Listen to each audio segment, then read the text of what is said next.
Assalamualaikum warahmatullahi wabarakatuh.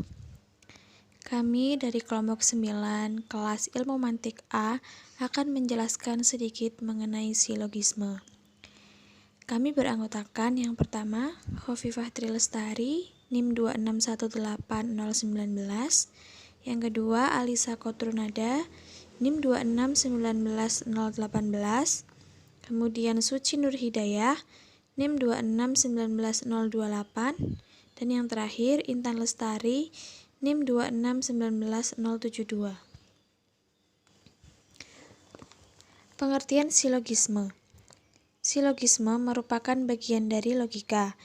Menurut etimologi adalah mengira-ngirakan sesuatu dengan penaksir lain. Sedangkan menurut terminologi adalah ungkapan atau pemikiran yang tersusun dengan bentuk tertentu dari beberapa proposisi dan dengan sendirinya menetapkan ucapan lain. Kemudian saya akan melanjutkan penjelasan mengenai ciri-ciri silogisme.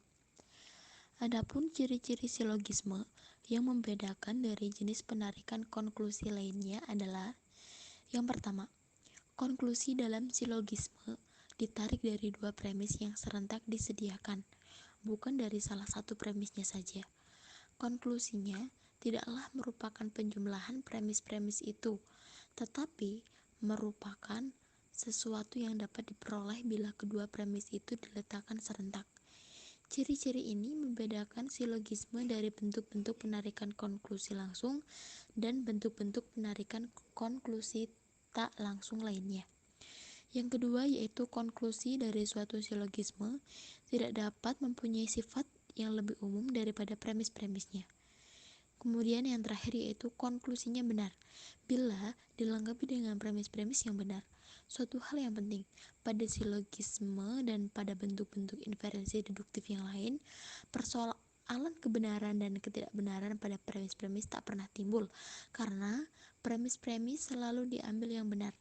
Akibatnya, konklusi sudah diperlengkapi dengan hal-hal yang dengan kata lain, silogisme tidak hanya mempersoalkan kebenaran formal atau kebenaran bentuk, dan tidak lagi mempersoalkan kebenaran material atau kebenaran isinya. Adapun beberapa aturan dasar dan prinsip silogisme. Berdasarkan definisi silogisme, dapat dijabarkan 3 aturan dasar silogisme sebagai berikut. 1. Silogisme terdiri atas 3 proposisi. Yang kedua, setiap proposisi dirumuskan dalam salah satu bentuk dari proposisi tradisional, yaitu proposisi A, E, I, dan O. Yang ketiga yaitu setiap silogisme memuat hanya 3 term. Untuk materi selanjutnya ada prinsip-prinsip silogisme.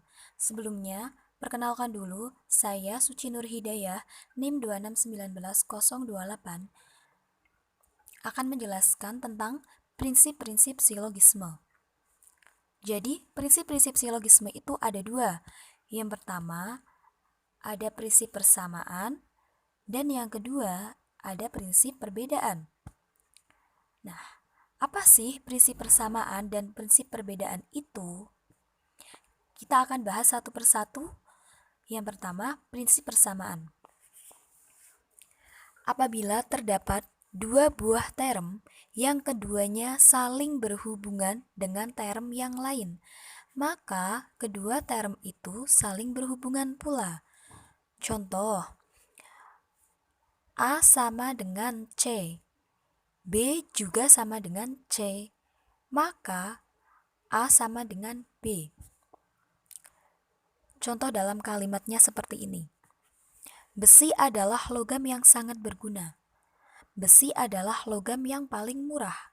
Jadi, logam yang sangat berguna adalah logam yang paling murah. Kemudian yang kedua ada prinsip perbedaan. Apabila dua buah term, satu di antaranya mempunyai hubungan dengan term ketiga, dan term yang lainnya tidak mempunyai hubungan, maka kedua term itu tidak mempunyai hubungan satu sama lain.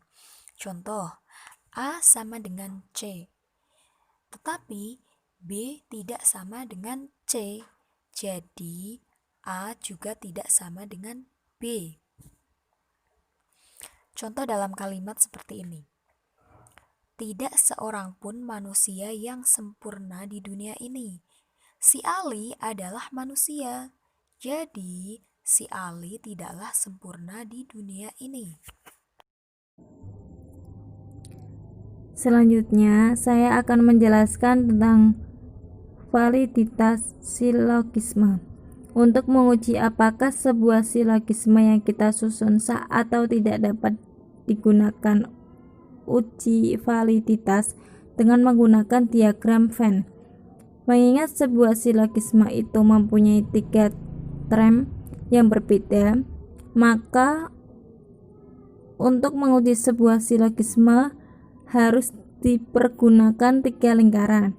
3 lingkaran harus dibuat sedemikian rupa sehingga kombinasi menghasilkan area-area yang jelas. Jumlah area yang dihasilkan berjumlah 8 buah, termasuk area di luar ketiga lingkaran. Contoh, ketiga lingkaran yang menggambarkan ke-8 area itu dapat dilihat pada gambar di atas. Sekian dari kami. Mohon maaf apabila ada kata-kata yang kurang berkenan. Semoga apa yang kita sampaikan bisa bermanfaat bagi kita semua. Wassalamualaikum warahmatullahi wabarakatuh.